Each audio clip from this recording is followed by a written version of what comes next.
Or he just gets incendiary. Because why the F not? Right, we've got to defend our towers. Prime objective. Let's also throw in a little Rhino for good measure. We can defend this with an Arclight, I think. These Phantom Rays are leveling, and I think it would be a waste not to invest into any tech. So how about we give them the Stealth Cloak now?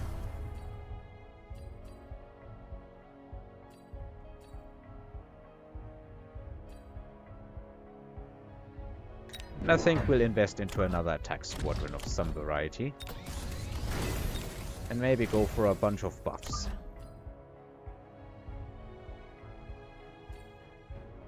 I'm thinking we go put more stuff here.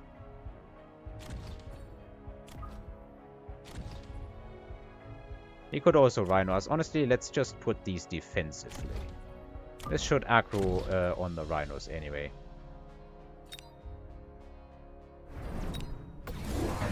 No Rhino here or there. Okay, so this was wasted. But I was really worried the Rhino might kill us here.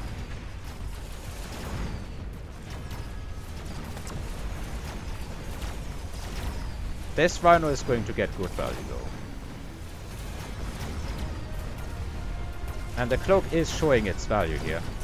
But we did lose this tower because of what? Oh, we probably didn't defend against the crawlers that were also here. Alright, so this does not win against crawlers no matter the level, I guess. Well, in any case, he's not going to win this round anyhow.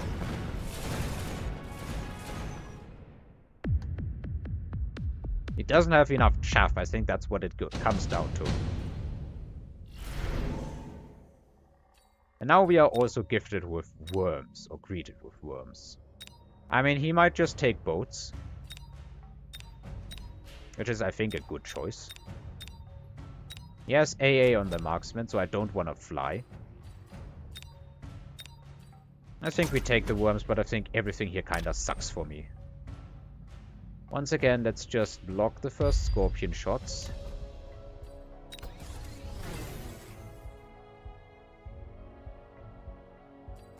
We should also now actually defend against this. That was a huge mistake that I made.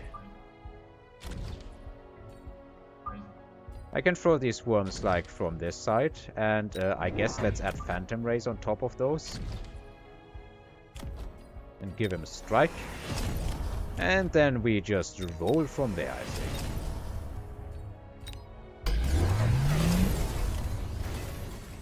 He's also going for Mustangs, and he has the overlords here. Which makes sense. So they really shred my units without any regard.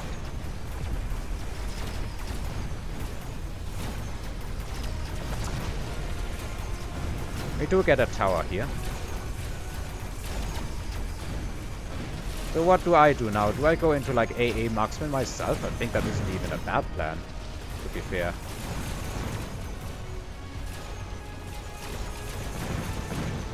Once they do get into range, it's just freaking over for the overlords though. Don't tell me we make a win here already. That would be crazy. I do get an Iron Blast, and I think I can put to very good use. Like in this specific corner, blasting through all of these enemies. When I say blasting through, I mean literally. We already have a shield here. He has an overlord, he could spawn in the middle. So I would like to guard against that. And what a better way to guard than with, well, just some of these units. Let's also get oil and see how hilariously we can deal with this sort of stuff. And it's definitely time to hit all of these buttons.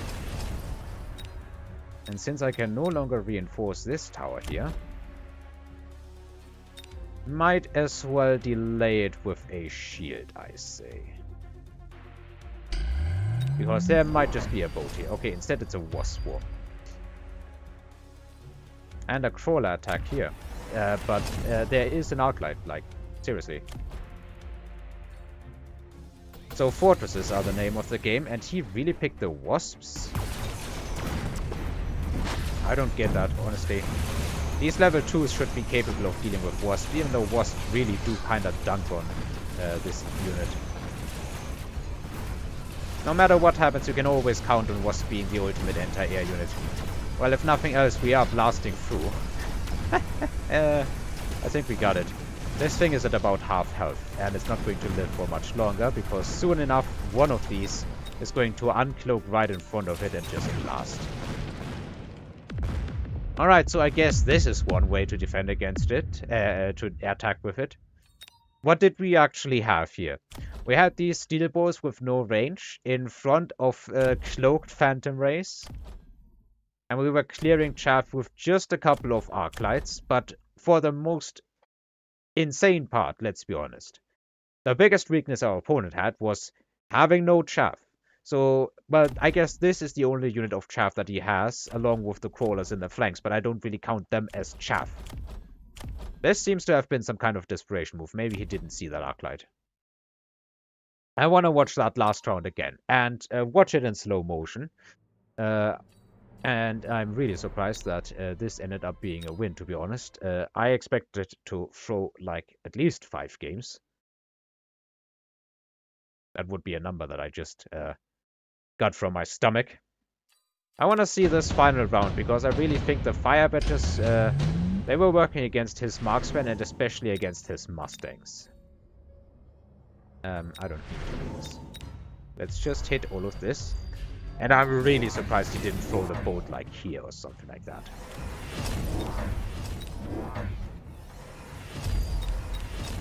Alright, let's see. Battle should be starting soon. I have 100 in the bank, and I'm going to throw that shield down. That, I think, is all that I was doing, and he still has 100. He upgrades these sledges for unknown reasons.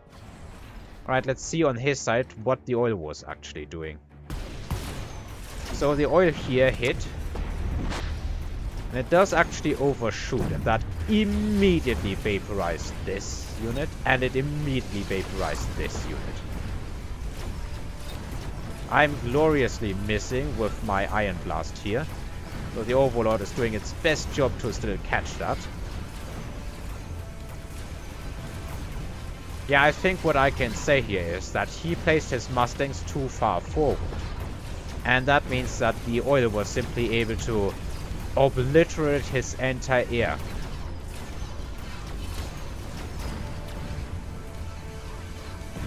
And then everything fell apart because, well, the steel balls were killing the fortresses and the marksmen. Or maybe not. But, yeah, the rest we've already seen. And then this thing just dies as soon as the Phantom Ray sneezes upon it. This Phantom Ray has 2 attacks. It's doing almost 12,000 damage. Okay, so against an opponent with no chaff, except for Mustangs and a handful of crawlers, who is igniting his own Mustangs, the Phantom Rays can actually work.